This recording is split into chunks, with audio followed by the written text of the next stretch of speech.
90% کسایی که میخوان یوتیوب رو شروع کنن، همین اول کار تو مرحله ساخت جیمیل یک اشتباه ساده میکنن که بعداً کانالشون یا محدود میشه، یا کامنت ها بسته میشه، یا حتی ساسپند میشن. تو این ویدیو جیمیل رو درست میسازیم و دقیقاً اون نکته‌ای که هیچ آموزش دیگه‌ای نمیگه رو بهت میگم. با اپ مستر آکادمی همراه باشید. اول مرورگر کروم رو باز می‌کنیم، روش کلیک می‌کنیم و صفحه کروم برامون باز میشه. حالا به قسمت نوار جستجو میریم و عبارت ایجاد حساب جیمیل رو تایپ می‌کنیم. اولین گزینه‌ای که میاد رو انتخاب می‌کنیم که به صفحه ساخت حساب گوگل هدایت میشیم. حالا دقت کنید. بالای صفحه گزینه ورود هست. اما ما می‌خواهیم حساب جدید بسازیم. پس پایین‌تر میایم و روی دکمه ایجاد حساب کلیک می‌کنیم. صفحه جدیدی میاد که در اون چند تا از حساب‌های قبلی شما رو نشون میده. حالا چون می‌خواهیم یک حساب جدید بسازیم، روی گزینه استفاده از یک حساب دیگر می‌کنیم. سپس صفحه‌ای باز میشه که از شما ایمیل یا شماره تلفن میخواد. اما چون ما میخواهیم حساب جدید بسازیم، در پایین همون صفحه روی دکمه ایجاد حساب کلیک میکنیم و صفحه جدید باز میشود. الان شروع به وارد کردن نام میکنیم. توی این مرحله فقط باید نام خودتون رو وارد کنید. وقتی نام رو نوشتید، به فیلد نام خانوادگی میریم و شروع میکنیم به نوشتن اون هم.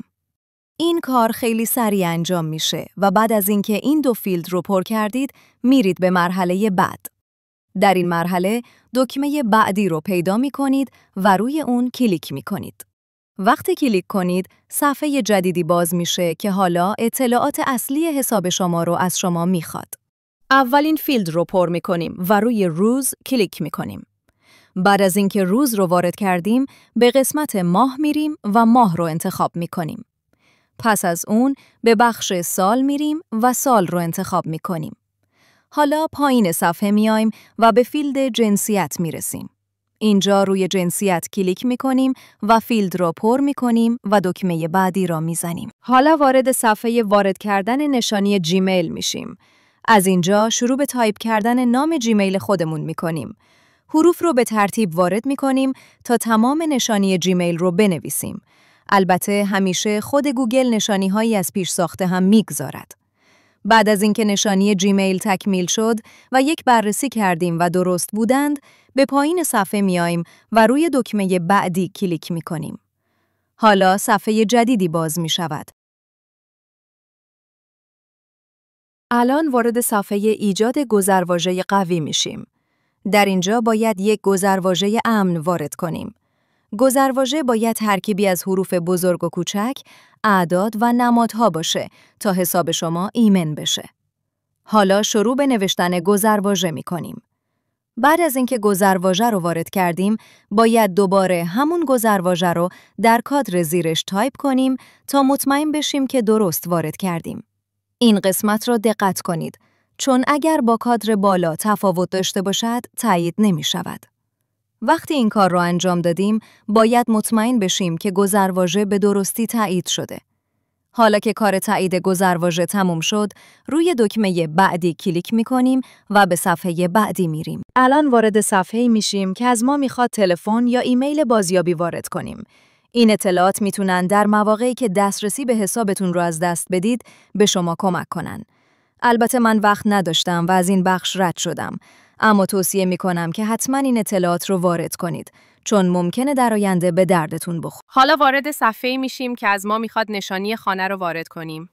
این مرحله اختیاریه، ولی اگر واردش کنید میتونه در مواردی که حسابتون رو بازیابی میکنید یا اطلاعات دریافت میکنید خیلی به دردتون بخوره.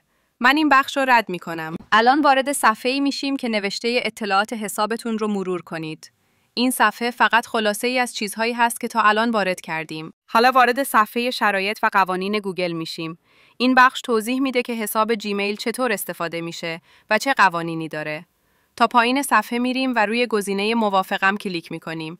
بعد از زدن این دکمه، حساب جیمیل شما ساخته میشه و وارد حساب گوگلتون میشید. خب حالا که وارد حساب گوگل خود شدید، امیدوارم این آموزش براتون مفید بوده باشه. اگر از ویدیو راضی بودید، لطفاً از کانال اپ مستر آکادمی حمایت کنید و برای ویدیوهای بیشتر حتماً سابسکرایب کنید. همینطور زنگوله رو بزنید تا از جدیدترین آموزش‌ها مطلع بشید. منتظر ویدیوهای بعدی ما باشید و هر سوالی داشتید توی کامنت‌ها بپرسید. ما همیشه در خدمت شما هستیم.